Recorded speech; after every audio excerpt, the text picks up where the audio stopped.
Nothing But the Truth. Hello, I'm Raj Chengap of India Today and your host for Nothing But the Truth.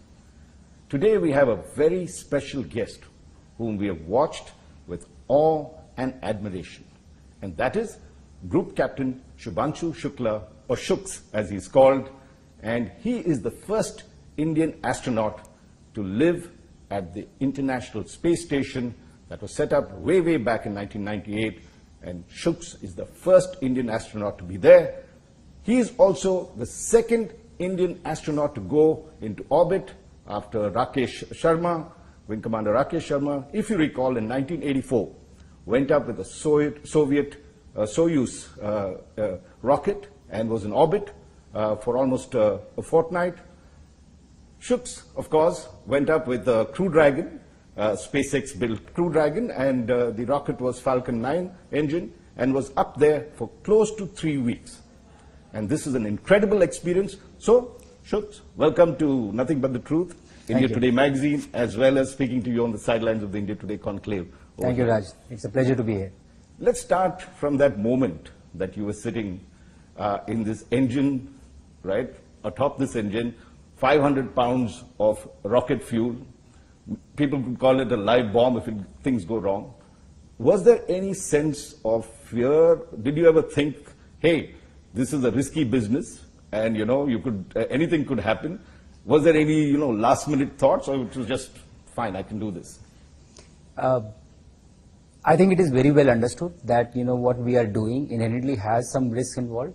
And the way we deal with these risks is there is a huge team that is working on initially, design, conception, realization of the rockets that are being made, and then ensuring that they are safe enough for people to travel. So you understand the risks, and then you mitigate them by various, means and methods. And then when it becomes acceptable for you is the only time that you clear. So there is something called human rating. So a rocket that is going for a satellite mission, a same rocket going for a human mission, there will be difference in the design philosophies of the rocket. The rocket which will carry humans will have additional redundancies, additional mechanisms, fail-safe mechanisms. All these will be incorporated, which is not exactly what we are doing for our Gaganyaan mission. Right. So there is risk, yes, to your question. It is understood very well, but it is mitigated in a very methodical and scientific way. So you understand and accept those risks before you go for this mission. So was your heart beating faster when you were sitting in that? No, actually, I was pretty relaxed when I was sitting till the time the countdown happened, because we had just come off the longest unbroken quarantine in the history of human spaceflight. Like our mission kept slipping one thing after another. Correct. And we ended up staying in quarantine for 32 days as compared to original 14 days. Right. So I really wanted to go. I didn't want to go back to the quarantine for sure.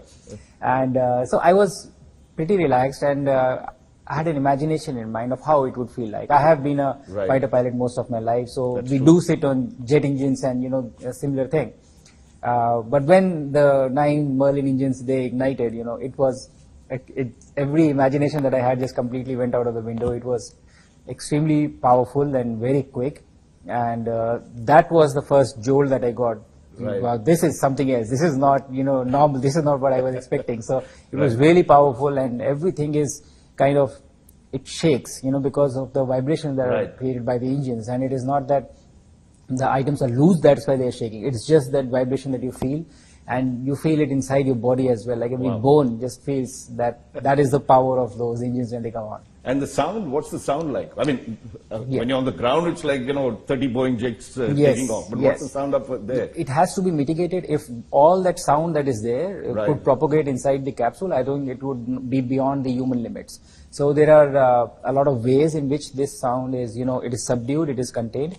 And one of the things is that you wear specially molded earpieces, which are molded for your ears specifically, so they fit like really snugly. And on top of that, you're wearing that spacesuit helmet, which also kind of isolates. And then the Dragon itself is acoustically designed so to minimize noise from outside. So it is not that loud as you feel. It's just the feeling of being extremely powerful. Shake like hell? Every bone in your body shakes. Now, as you're racing at tremendous speed from 0 degrees, you're going, by the time you get to orbit is 28,000 kilometers per hour. Yes. Right? What happens to your body at that particular time when you are being pushed at that speed? You've experienced like a fighter pilot Yes. and a test pilot, the Yes. kind of G's that are there. What is the, when you say the gravitational force Yes. that pushes you, what is that force that happens when you take off at that kind of speed? That's Yes. Mach, what? You forget about Mach. 20 times the speed of sound? More than, yeah. It is much And yours, more. Max must have been about 2 Mach when you flew a jet aircraft. Not even 2 actually, slightly shy of 2 I would say. That's the difference in scale, what you're bringing out. That is the kind of difference which is there. In a jet, when you take off, you get that acceleration, but the minute you get airborne and you go, like it's not a very long duration. Right. Here, when you ignite, that is the least acceleration that you feel, and it increases from there and it continues to increase all the time.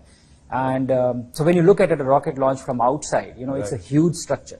Correct. And you are looking at it from a distance which is quite far because of the safety considerations. Right. So when you see it going up, it appears very slow. Right. But it is extremely quick. Things are happening so fast inside Right. that when I was sitting and I was the mission pilot for That's this mission. correct, yes. So I was supposed to be, monitoring the displays and all the parameters and everything. But when it, the liftoff happened, I found that I was lagging behind, the Right. vehicle. Because I had not imagined it to be that quick. Right. So it took me about 25 seconds to catch up, what is happening. That is how quick it is. Wow. And imagine this continues to happen from the time of launch till the first stage separation and then the second stage. So this acceleration keeps on building up and you go up to 4.8 Gs. Right. So it is not a very high value of G, but it is the sustained G over 8.5 minutes that takes you from 0 kilometers per hour to 28,500 kilometers per hour. And what is that force that you feel on when you're sitting there? Is it So you're sitting in the seat, and the space capsules are inherently designed in a slightly different way than a fighter cockpit. Right. In the fighter, when you turn, you feel the G from head to toe. So the axis is different. It is the GZ axis, GZ axis. And in a space capsule, you are lying down on the seat. So when you feel the G, it is through your chest. So it is GX axis. It is a different axis.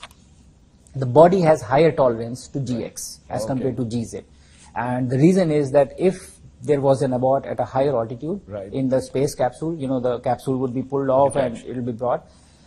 In those cases, the possibilities of exposure to Gs would be very high, close to 18 to 20 Gs. Wow. So 18 to 20 GZ, the body cannot withstand. Right. Your spine would not be able to bear it. So that is why it is designed in a way wherein you experience through your GX. So even for that, it is a lot, but it is possible to sustain it. So what's the feeling when you're at 4G? What does it have? What happens to your chest? So 4G, when you say 4G, it means that the pressure is 4 times your body weight, right? That is what it feels. So it feels somebody's pushing and you are getting pushed on your seat, and there is a lot of force on your body. And we do have a lot of training on this. So we simulate it on ground because everything is being compressed. Right. So breathing also becomes difficult. So there are special techniques for breathing, and breathing techniques for this axis G load is different than from the GZ. So all these trainings happen and they prepare you well to... Did it kick in at that time that, the lungs you're getting, choked a bit and like that? Did it happen? Yes, I think it did. And these were the familiar aspect of the mission for me because I have been used to these excessive forces in my previous career as well. So I think this was very helpful to just carry forward that training into this particular domain, and it automatically does because you have to breathe. And so yes, I think it is very natural. Okay, and as you've pushed, you're reaching 28,000 kilometers per hour, and that's the time gravity stops, right? Yes. What happens at that moment? I mean, do you see a clear cut that you're moving at it and this is pressing and suddenly it's gone? Or how does it happen? It is, it's very surreal, I would say, that moment, because there is, imagine this chaos that is happening, 9 engines igniting, it's so powerful and you are just being launched and accelerating and G-force is coming, and this is happening for past 8.5 minutes, and it is exhilarating, it is very dynamic. And I said this in my, speech, the first speech also, that all this is happening, and then suddenly, nothing. Like, it's just so peaceful when that, the second stage shuts off and, disconnects. It is extremely peaceful. Know that the dynamism that you had, the acceleration or the forces that you had, everything goes. And so you were being pushed into the seat till now. But when this goes, now you gradually start floating in your seat because you are in the microgravity. Essentially, you are falling now. So although you are strapped, but you can feel that you are not actually being pushed into or touching the seat. You are slightly above the seat and your hands are flailing and all these things start. So it is a very sudden transition from all that chaos that was happening or all that power that you were seeing to suddenly, nothing. It's just very, very surreal, I would say. And when that happens to you, and you know that you're suddenly free of Earth's gravity, what is the thought that goes? You're looking at yourself and saying, is this nirvana? I would describe most of this, entire launch and then insertion and being into the orbit as being extremely excited, like a child. You are experiencing something for the first time, and this is beautiful. So every place that there was so much of excitement, and not just in me, my other two crewmates who were the first time flyers, like we were just extremely excited to see what is happening. Were you shouting? For sure, we were shouting. We were screaming like kids. Saying what? Yay! Or some of the times our commander had to tell us, hey guys, we have to listen to RT calls as well, please. So it was really a very fun ride. And everything is new. It's a very new exposure and it is a very different feeling. You basically have left the planet where you have always been for the first time, and you go outside and you look back at Earth. I think it's very difficult to describe that feeling in words. Now, did you look back at Earth when you were in the Crew Dragon, or did you do it only when you landed at the International Space Station? No, you do look, because we were, when you get inserted, there is some time before you get to the station because of various considerations. That's right, almost 24 hours. Yes, we were 22 hours, almost we were there in the orbit, and we were in Crew Dragon. And Crew Dragon has, two windows. So that is all you do actually. You just sit by the window because your science cannot start in Crew Dragon. That has to start once you get to the International Space Station. So there are, other activities, maintenance activities that you have to do, and, your timeline you have to follow, but it is not a lot. Yeah, so this helps you to get used to this environment. The body also goes through a lot of changes, so you get used to gradually, and you look out the window. And I think you're just sitting there and you are enjoying the view that is there. And what does it feel like? I mean, you are there right on top, right? I mean, it's 400 kilometers up in the orbit of Earth, and you're looking down. Does the Earth look spherical, or you just see part of the Earth, or how does it look? It is quite close, like you said. It is not too far. It is about, ISS is about 400 kilometers. And the view that you get, Earth obviously, it looks spherical. It is spherical, so it looks, you clearly make out, the shape and everything. But what really hit me was the size, the sheer size of Earth. Like, being here, this hall that we're sitting in, it looks big, right? If you were to go out in a even grander structure or a bigger structure, it would feel even more big to you. Right. And there are places which seem like, wow, this is great. You go to a mountain and you look at it and you wonder that how big is it, right? It's, like, everything is so small in comparison to the size of the actual Earth. Wow. Like, it is so huge, so big, that you get that very strong sense of, I would say, if I can put it, insignificance. Wow. Of, what are we like talking about? Like, look at this. This is like, if I had this, peculiar feeling or concept that I thought that I was looking out the window, I saw if everybody on this planet was to be brought together, all the 8 billion plus people, they probably fit in one quadrant, not even a quadrant, like it would be lesser than that. Right. That's the kind of size, and it's right there in front of you. So I think this was very strong for me, like just the sheer size and scale. And imagine, we are not the biggest planet, in our solar system, and we are not the biggest solar system in the galaxy, and we are not the biggest galaxy. So at every step, if you just extrapolate and think. So the concept of this insignificance of how and who we are and where we are and what we are doing. No, it is important. I'm not saying it is not, but just the power of universe to humble us. I think that is very, very evident when you look at it from outside. And the colors. I mean, we know that the blue sky and all, but when you look down, what do you see? How does Earth look from Mostly there? Blue, actually. Mostly blue and white. And what kind of blue is it? I mean, is it a deep blue, cobalt blue? So it kind of changes. It's like your coat, jacket blue? Sometimes, yes, I would say. But it changes depending on, the depth level of the water, the sun angle, and, all these things come into effect. But mostly it appears to be blue, as you would say. And a sparkling blue? Sometimes, yes. When you are, if you're passing some place which is close to coast and everything, Right. you would see different shades of green and blue and everything. Wow. Like it is very beautiful. But the other thing that hit me was that there are a lot of clouds. Like it is a lot of white as well, and Right. all different shapes and different layers and everything. Right. And so these are the primary. You can actually see the layers of the clouds. You can see the layers, and if there is a towering cloud and the sun angle is correct, and there is a layer of cloud below, you would actually see the shadow of that cloud on the layers of the cloud so as well. So these are sights that are just mind blowing. Like what is this? And when you look at space, right, you're also looking at space, and you're looking at stars.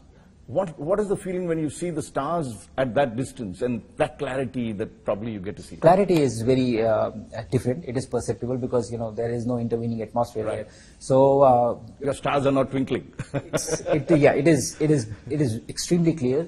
It's Right. not. The distance-wise, it is not too far. Like it's just 400 kilometers that That's you have true. come off, so it is not far. Right. But yes, the atmosphere thing, it goes away, so it is very clear. The moon and all these things, they become extremely clear. But more than the object themselves, the dynamics or the geometry of how you see them, that changes. Moon set and moonrise we see, but you are orbiting Earth every 90 minutes. Right. And so you see moon set and moonrise in a way which is like very, very different. And And you see a full moon too. you Okay. see full moon, at times. And so what happens, the best part, what I liked about this was that since you are 400 kilometers above, Right. when the moon goes down for the moon set, there is a short time when it is below you, but it is not set yet. Right. So it is in the atmosphere. So it goes down and you see that, partial fading of the moon. And you can still see it because it is still above the earth, Right. and then gradually it goes down beyond the earth. And I think that was one of the very, very exciting sights that I could see. And the moon looks much bigger when you're up there, or it's just sharper? It's just sharper, I would say. As I said, moon is about 384,000 kilometers away Right. from us, 200,000 miles. And when you look at that, the distance, Right. it is not. 400 That's kilometers is that's nothing right. in this kind of scale. So it is not really, you're not really close to the moon. Right. But the clarity is different, when the way you observe it, it becomes slightly different. That's all. And when you look at the stars, I mean, do you see the Milky Way as you've never seen it before, or is it only visible in certain? It is much more clear. You do see, even when you fly, at higher altitudes, most of the atmosphere is below you. Right. So I do remember when I was posted in Srinagar and I used to fly, and especially by night in winters, I have that clear picture of Right, how good. the night sky and the belt, the core of Milky Right. Way, being visible, and so it is beautiful when you watch it from here as well. In space, again, it is clear, but you have this background of Earth. So there is this ambient lighting which is always okay, there, being reflected from the night passes are really interesting to capture those nights, but it is very challenging as well because everything is moving, Right, and so you cannot really capture very well in a camera. You need special techniques or drives for stabilization. That is not there. For ground, we have these trackers. Right. I do some astrophotography on ground as well. Wow. So I try to do, but it's a bit more challenging in space than as compared to Earth. And when you actually, did you get to see India from the Crew Dragon, or did you have to wait till you get to the space station? I think, yes, I waited till I got to the space. Okay, you didn't want to look down and say that's India. No, I didn't. I think what happened was that the timeline issues were such. So you don't pass every orbit. You don't pass over India. Right. So you are going to do certain passes, and during a day there would be 2 or 3 passes that you will get over India. Right. And I think our timeline was coinciding in such a way that we had already been awake for a long time, almost 20 hours or so. So we had to sleep because Right. the docking was going to come.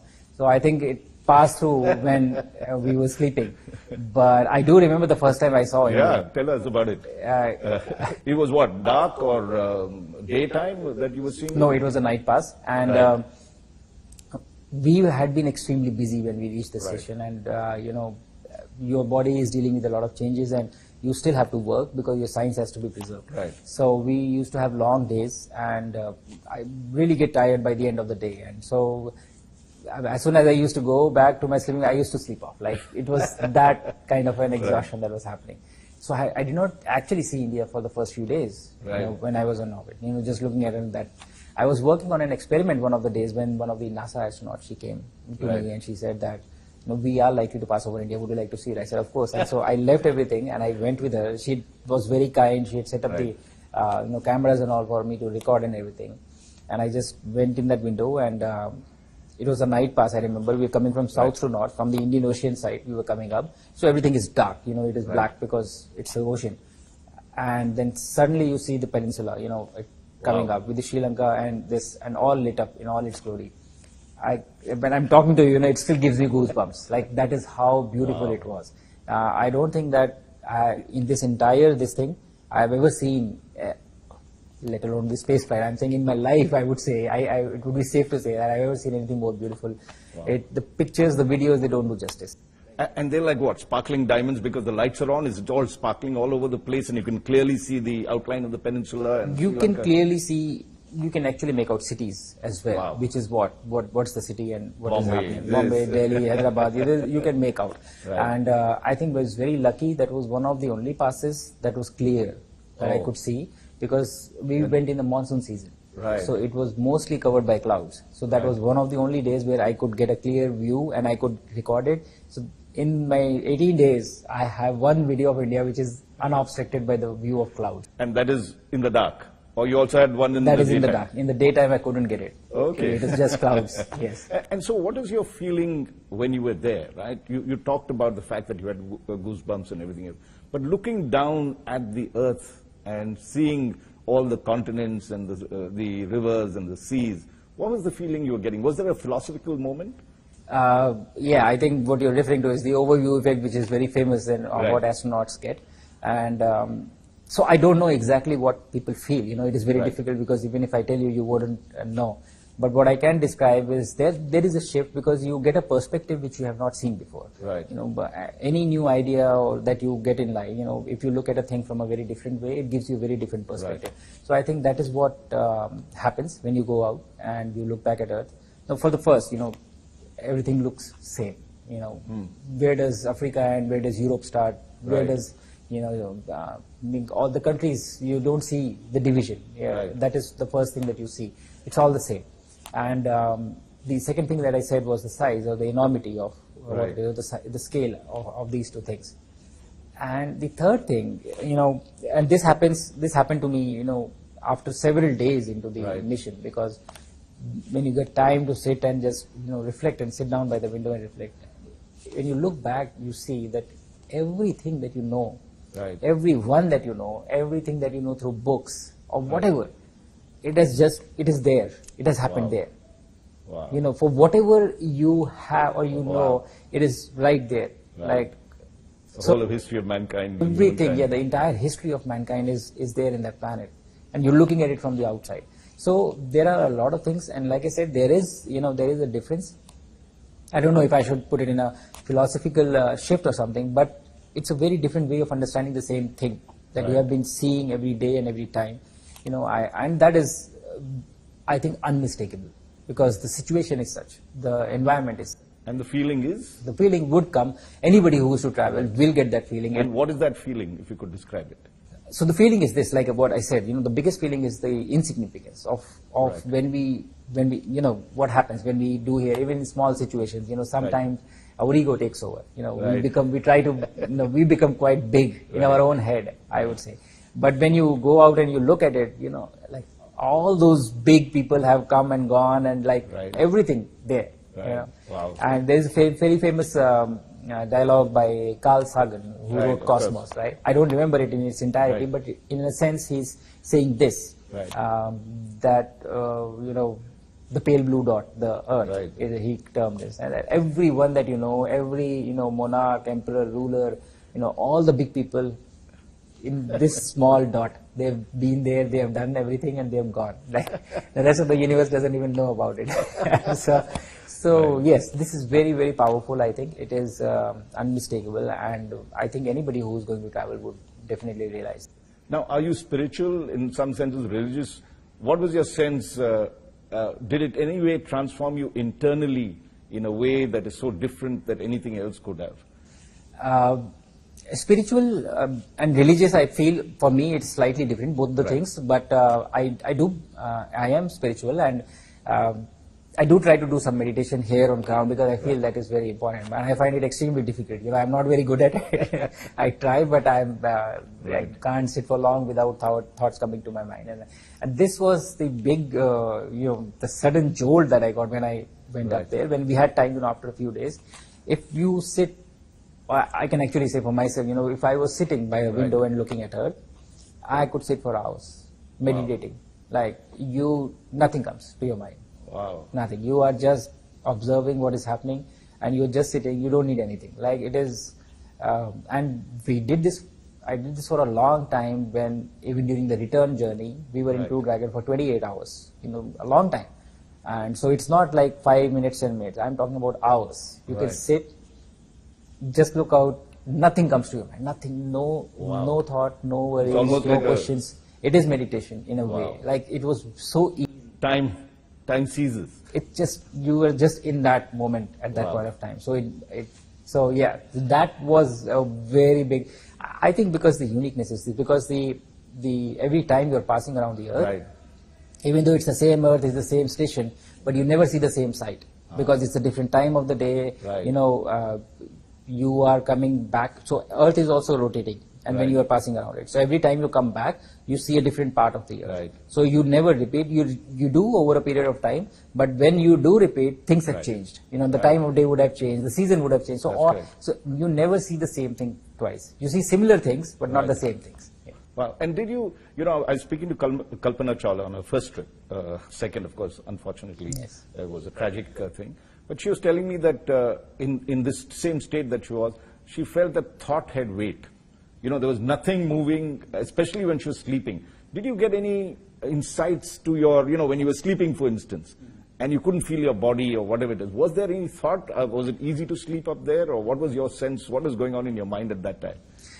I am a good sleeper, I would say. That I don't have a lot of trouble sleeping well. And I slept well on the station as well.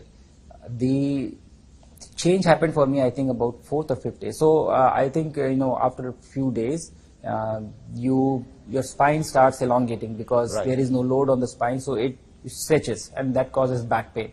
So I remember 2 nights I had back pain, in the night about 2 to 3 o'clock. But that was the only 2 nights that I remember. After that, I was, peacefully sleeping. And early, when you just landed on the space station, there was a lot of you were not feeling too good, right? That's the normal feeling astronauts get, because gravity is not there and your heart is pumping a lot. What was that feeling for that time when you're docked into International Space Station and you probably had some sort of headache or whatever? I don't know. What really happened?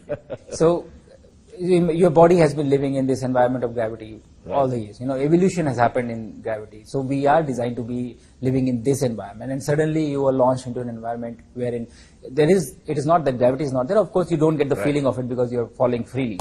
And so your body kind of rebels. It shows resistance to adapt to this new thing. So some major things happen, that all the fluid or blood that is there in your legs, which is being pulled down because of gravity, now there is no effect of it. So it pulls up. It goes up and goes in your head. And your head becomes bigger than what it is, not just because you're an astronaut and traveling to the space station, but physiologically there are effects that are happening, and it becomes bigger. Your heart gradually slows down because it doesn't have to act against gravity to pump blood to your, if it works at the same capacity, there will be a lot of blood flow in your brain, so it slows down. Your spine, it elongates, as I said. You are floating, but everything in your stomach is also floating. So you don't feel hungry, when you go to the station in the first few days. So these are big changes that happen. Your body is kind of gradually getting used to it every day. But I think the best part is that what is marvelous is that within a few days, like 3 to 4 days, that becomes the new normal for the body. It just adjusts brilliantly. Brilliantly, and no problem, nothing after that. It is perfectly all right. And when you're eating, I mean, this must be the other thing, right? Of course, the muscles do push your food down, but what is it like eating in space? Yes.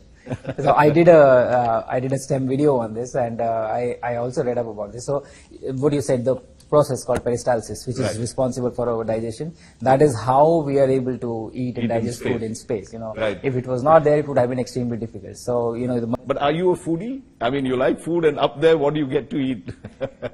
I do like food, but obviously I've been very disciplined with what I eat, and you understand that when you're going up, it is not going to be the same. I am from Lucknow, and the food is really something that we are proud of, but you don't obviously get the same thing because it has to be contained, size, weight, volume, and nutrition is very important. So it is designed in that way, but it's not bad. I think it is reasonable, and you do have a food tasting session on ground before you go, and you select your own food, what you like and what you don't like. And then you can choose from the options available, and those items will be packed for you to go up there. Because psychologically it is very important, because you are staying in a small tin can with a lot of people for a long duration. So we were not there for long. We were there for 18 days, 2 days up and down. But long duration crew for NASA, it stays for about 6 months. Right. And in those 6 months, food becomes a kind of something that you look forward to at the end of the day. The meal together. So it is really important to have, something that you like or you enjoy to have a You have the paste, it's a kind of a paste that you have to eat because it all floats around. Not really. Paste used to be earlier. It's similar, I would say, but not exactly. Like it has to be in a form which is moist so that it sticks together because surface tension is the primary force acting there. So if it is slightly moist, it will stick together, it will not float around. You cannot have a dry basmati rice, it will just explode and it will go everywhere. So that is the challenge, yes. So you eat with your hands or you like this? You have cutlery, you have spoons and so like I said, if you have a spoon and there is something moist and you scoop it, it will attach. Okay. It will not fly away unless there is a jerk or something that you give. So it will remain with that and gradually you can bring it and you can eat it. Yeah. And water also you have to do? Water you have in the pouches with the straw. So you have to squeeze and you have to drink the water. And how about a bath and shaving? Do you was it difficult? Yeah, everything is, I would say it is difficult and challenging in a way because it is new. You have to learn these things. And so for hygiene, yes, there are places that have been nominated. You do a swab? Yeah. So you have, specially made these hygiene towels that you have, which are lined with, soap and everything, which you use. And so basically it's a wet bath. You wipe yourself you have a cubicle for yourself. You have a place. You go nude. Yes. So there is a place nominated for that. And so you can, you go there and you use these hygiene towels and then the water as well. You can use the water as well because the ISS has a water reclamation system. So anything that spills or goes in the environment, it is pulled back by the system and purified. And again, you don't have a shower though. You don't have a shower. Right. You sort of have keep dabbing your body all across. Yeah, you have to wipe yourself. Shower it will be difficult for it to work, how it will fall. So because that's a catch, yes. And when you shave, was that the foam or you just shave? So you have a gel, that you can use, and if you attach, like I said, if you put it on your, beard, so it will stick, it will not go away, and then you just use a razor. Your razor must be very light. Everything is light in space, you are light, you don't feel, it is very effortless, anything, moving around things, it is very effortless. And I know this is a question that, very few ask, but going to the toilet, right? You need good aim or what? You say very few people ask. I think this is the most asked question wherever I go, especially the kids. They are very interested in me. And I think it is very important because it is one of the most complicated or complex engineering solution that has to be provided because in absence of gravity. So there is a dedicated system which is there. Obviously, there has to be some kind of suction. So the systems are designed in a way that there is always a suction and fail-safe. If the fan fails, it should not happen that, everything breaks. So there are fail-safe mechanisms and everything which are there. It is challenging. Absolutely. It is not easy. It is one of the, very difficult learn to skills. So I would say, you have to aim. You have to be good at aiming as well. But again, like I said, initial few days, you get used to it and you learn and, you move on from there. And quickly, the space station itself, what is the feeling when you're in there? Is there a lot of sound or just quiet or what happens in a space station? And is big or you feel confined? No, it is big. It is equivalent to about a 6 BHK house in terms of volume. Wow. Okay. And the space utilization also changes. Like you and me, we are sitting here on the sofa, even though this is a 3D room, right? The ceiling, walls and everything is there, but we would walk on the floor and we sit on the sofa and everything. But if this was in space, I could be sitting on the wall, you could be sitting on the ceiling, and so we could talk like that. It is possible. Right. And so the concept of utilizing space changes when you go up there. So you utilize the volume instead of a two-dimensional space. So from 2D to 3D, that is the shift that happens. So 6 PhD space, like I said, but essentially what ISS is, it is a orbiting laboratory. You are performing experiments all the time, science is being conducted and research is being conducted. So there is a lot of equipment on station. So it is always something is on, something is moving. Right. So there is noise, ambient noise is always present. But you get, again, it's not very high, and that becomes your new normal after a few times, and you become used to that. So there is the whirring sound. There is always, everything is going on. Always a sound. And the voice is hollow, or is it when you speak, the sound is, do you sound deeper, lighter? No, so inside the space station, actually, what you're doing is you're replicating the atmosphere that you have on ground. Right. So how we have one atmosphere and the composition of the, atmospheric gases, it's the similar inside the station. So it is not really very different, other than the fact that the gravity is not there. So your movement, your fluidity, it becomes very different.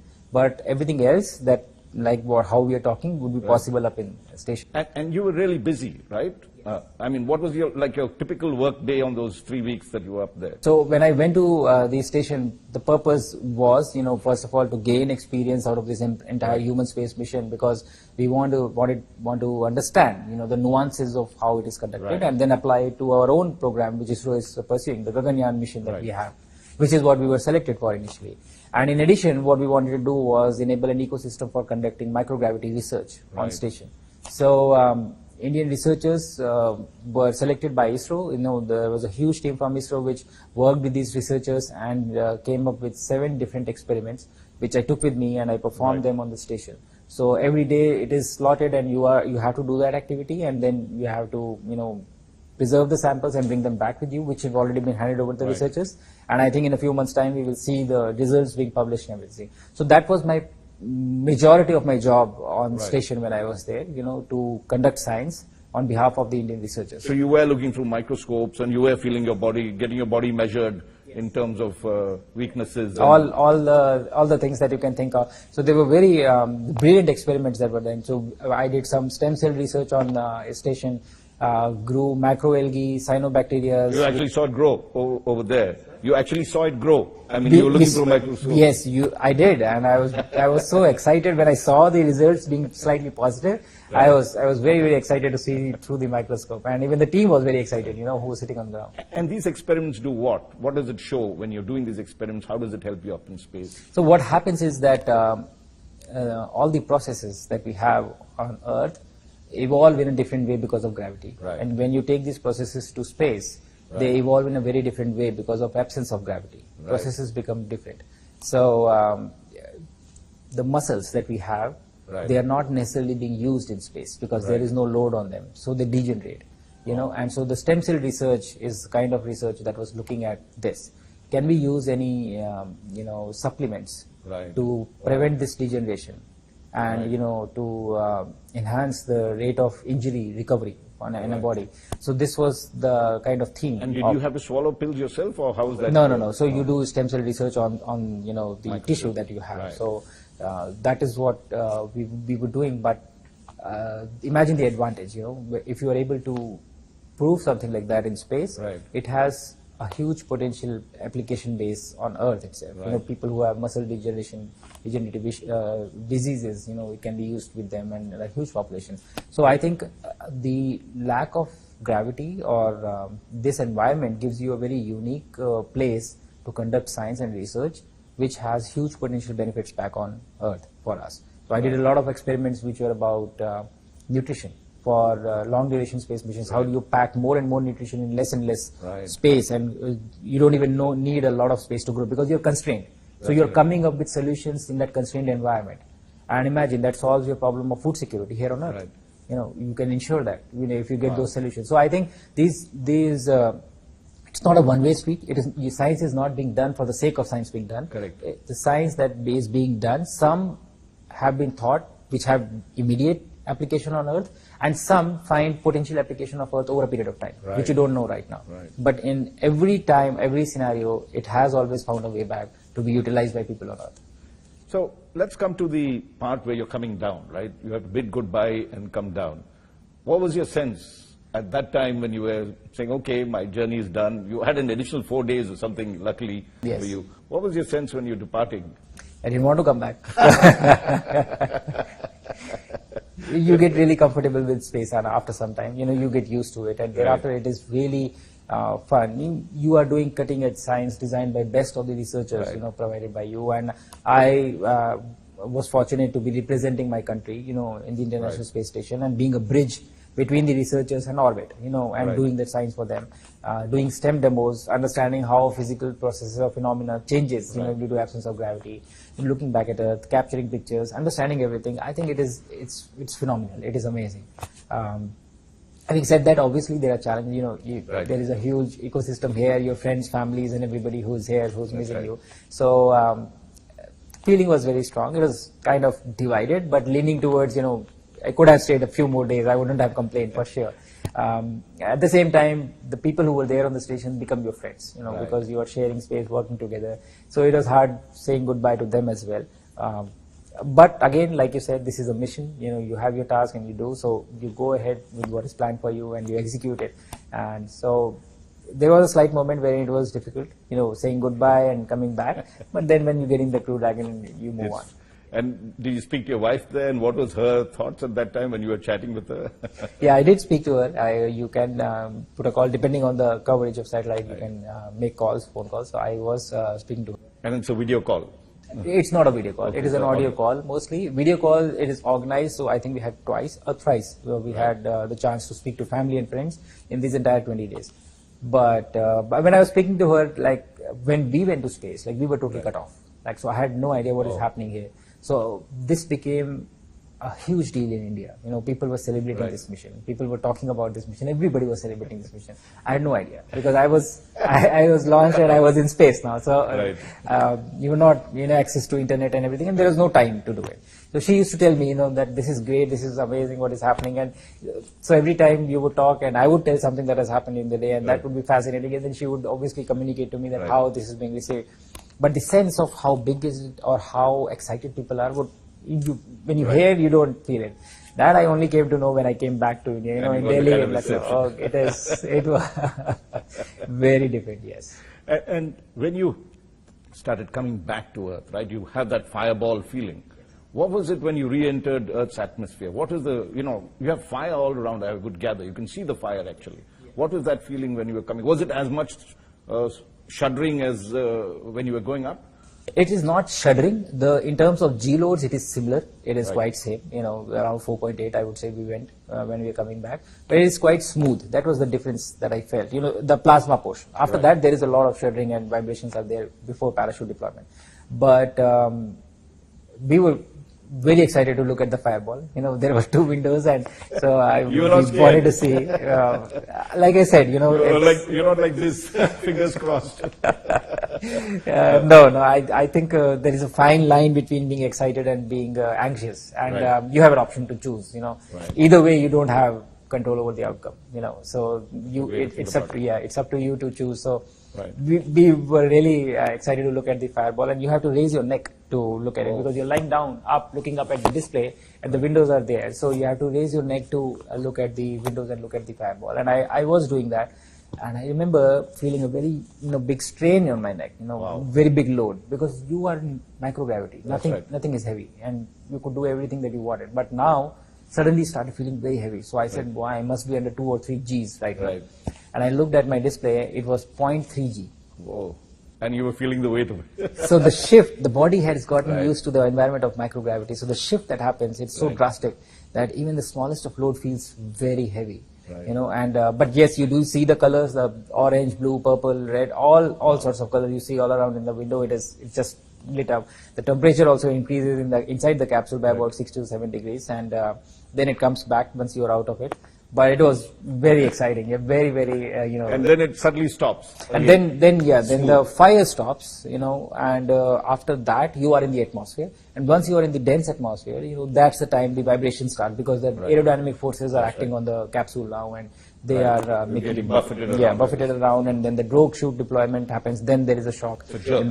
And then the main chute deployment in an even bigger jerk, and then when you finally splash down. What's the feeling when you splash? You hear it bang? Oh, it's unmistakable. It is very powerful. You feel as if something has impacted you from behind, something like that. Obviously, everything is protected and you are safe, but you have that unmistakable feeling, like a huge impact from the back. Yeah. And what was your feeling when you splashed down? What were your thoughts?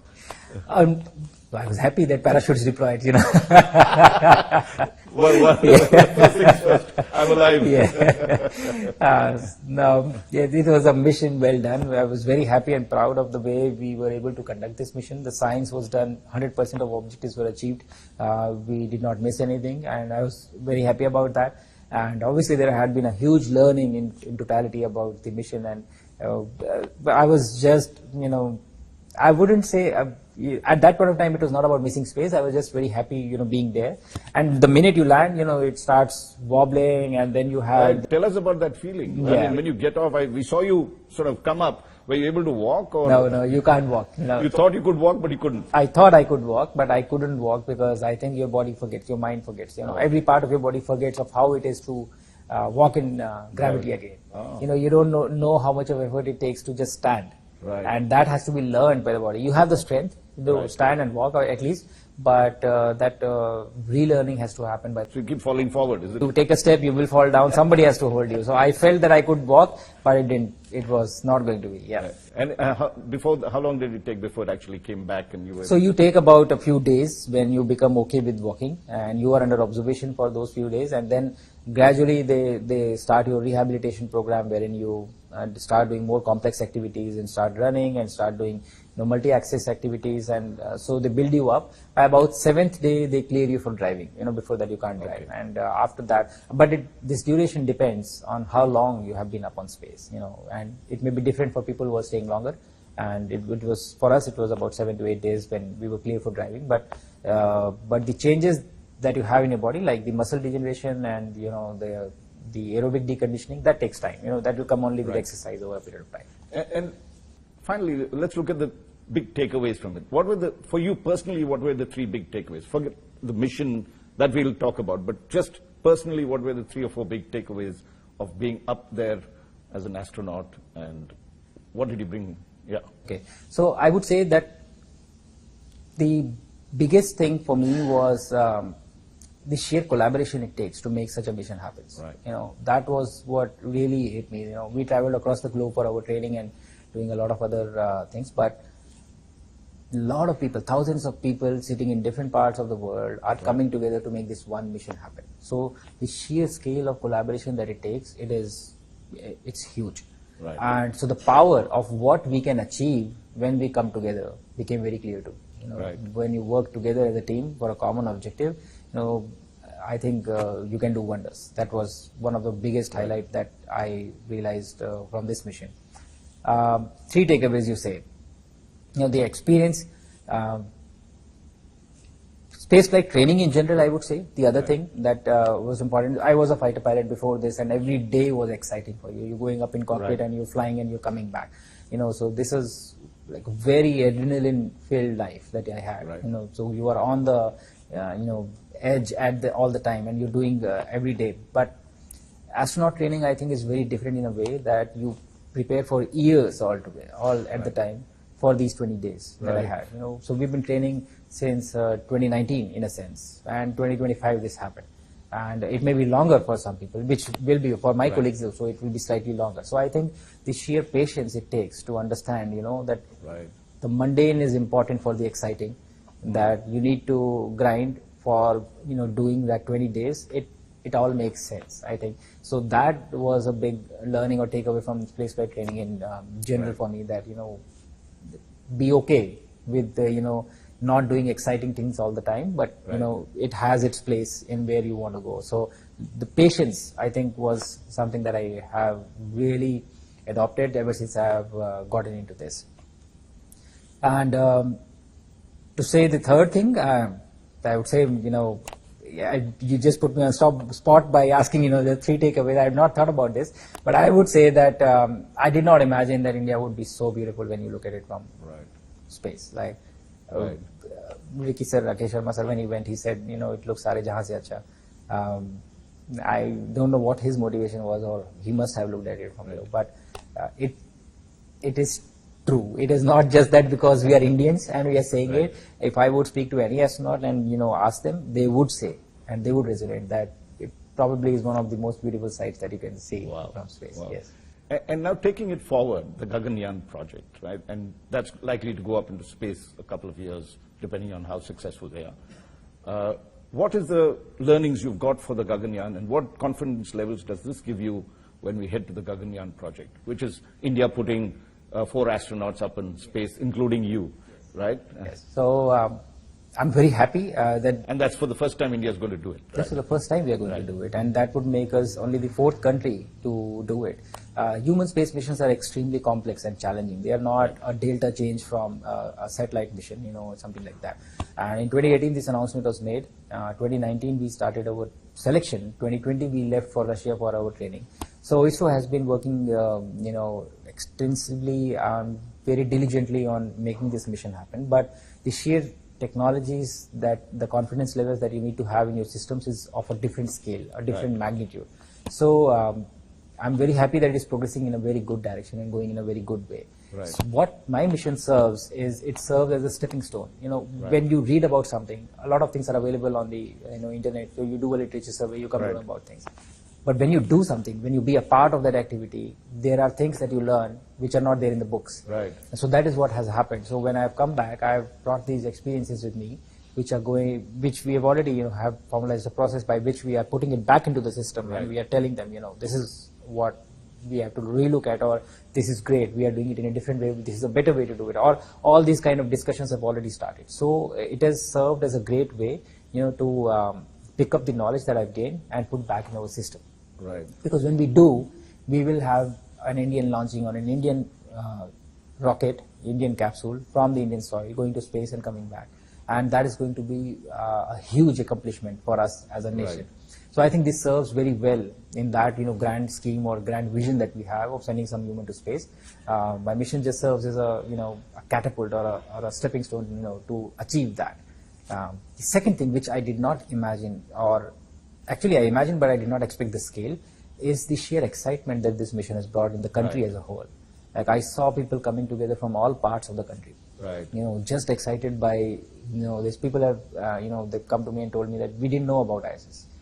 We read about ISS because you went up there. We cared because you were there. So this is what happens, representation. When you see someone like you, who speaks like you, who talks like you, up there, floating around doing something, you feel like knowing about it. The kids are so excited about this space. So I think this momentum that has been created is going to give us a lot of more ingenious scientists and future astronauts who are going to be a part of this entire mission, because it is not just Gaganyaan. If you look at it, we have also Bharatiya Antariksh Station, and then eventually landing on the moon by 2040. It has been laid out in the space policy, and that is what our Honorable Prime Minister has the vision as well.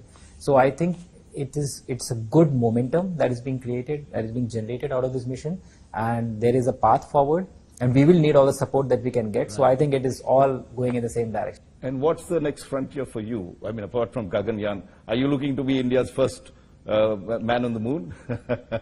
Absolutely, yes. I tell the kids, who knows, one of you may be the ones to set foot on the moon, when we eventually go on 2040. But I will be fighting for you for that spot. So let us see. So there is the next frontier for you. There's another mountain that you need to... Yes, I will work towards it. I would say the more important thing is that we should achieve that aim.